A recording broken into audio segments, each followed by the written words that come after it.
Hey! Hey! So you know what? Today, the anime we're talking about is not trash. It is not trash. Get it? Yeah. Get it? Okay. Yeah. We are talking about Gachiakuta. So this is one of these anime that has really been hyped. Yeah. You know, it's one that we've seen a lot of people really excited for. And unlike some other shows we've reviewed this year, this show really does live up to the hype. Yeah, it's funny because, like you said, they were hyping it a lot. Other shows like Kaiju number 8, we saw the hype and we were like, oh, that looks cool. Yeah. This one, when I was seeing all the stuff they were hyping it with, I was like, I don't get it. I don't, like, I'm gonna try it, but I'm not understanding the appeal. Now I understand the appeal. Yeah, I didn't like the key art. I didn't love all the red and all the, like, gnarled faces. Well, and I thought I was, like...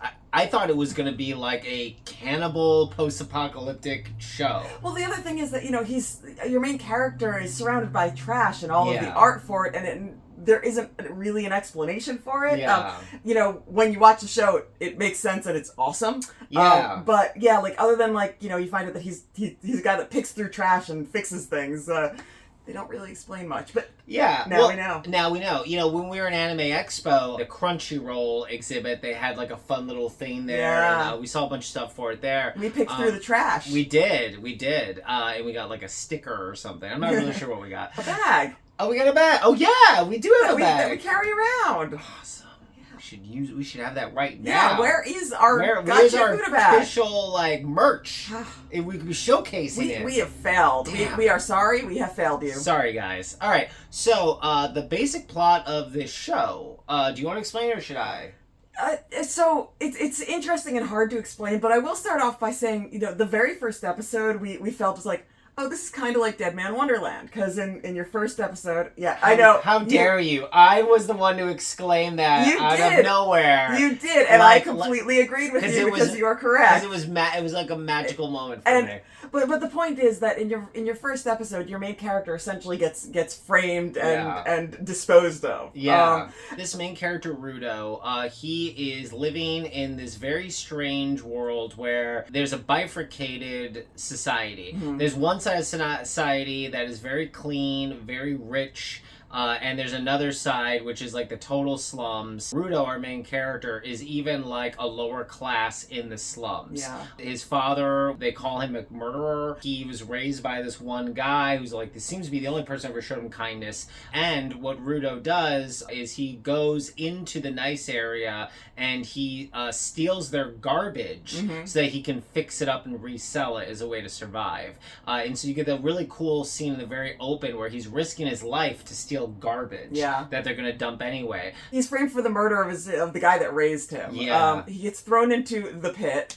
And so, like, the assumption is that, anyone that gets tossed into the pit dies. Yeah. But it turns out that where he lands, there is a whole little society there. There's all the trash, and definitely people have died being thrown down there, but there's a society going on down there. Oh, yeah, it's huge, too. It's also there is, like, trash monsters. Yes. There are humongous trash monsters. So this anime is animated by Studio Bones, which is, one of the big ones, like My Hero Academia.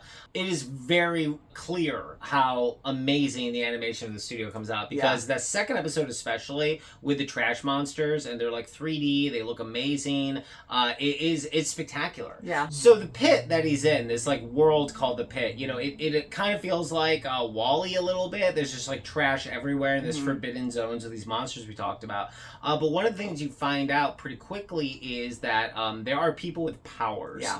And what the powers are is they have these things called vital instruments. It's actually kind of like a Shintoism thing. It's basically this idea that like objects that are treated well and with love can get their own spirit, and you can utilize that spirit to be actiony. When he's thrown in there in the second episode, he's about to get killed by these beasts, and then this character comes and helps him out named Engine, and he has one of these vital instruments. He's got like a dope umbrella that it can basically be like a crazy buzzsaw.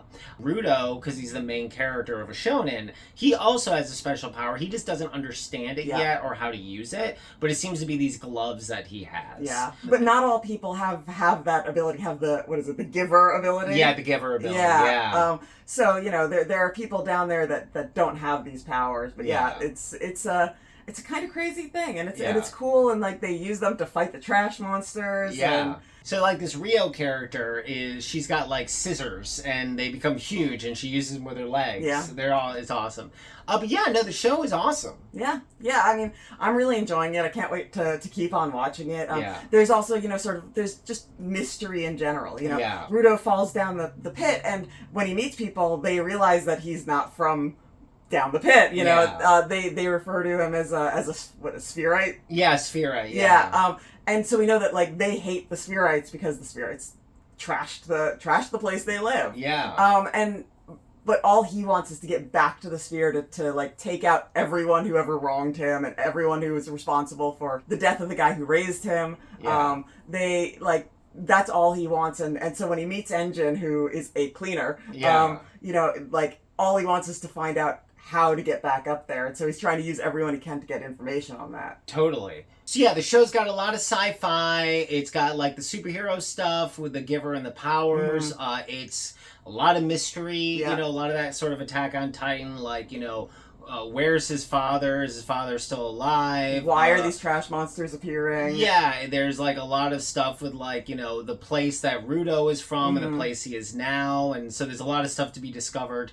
And yeah, I just think it's spectacular. And like I said, like, you know, if you love Dead Man Wonderland, you're gonna love episode 1. If you like monsters and dystopian stuff, you're gonna like episode 2. And if you like humor and like kind of like a team-based, like almost like Black Clover thing going on, you're gonna love episode 3. And it just keeps on going good from there.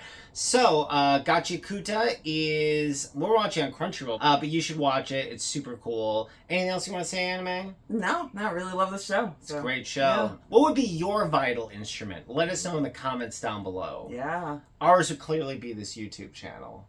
I don't know how we would yield it in battle, though. Yeah, we'd have to figure that one out. All right, guys, talk to you later. Bye!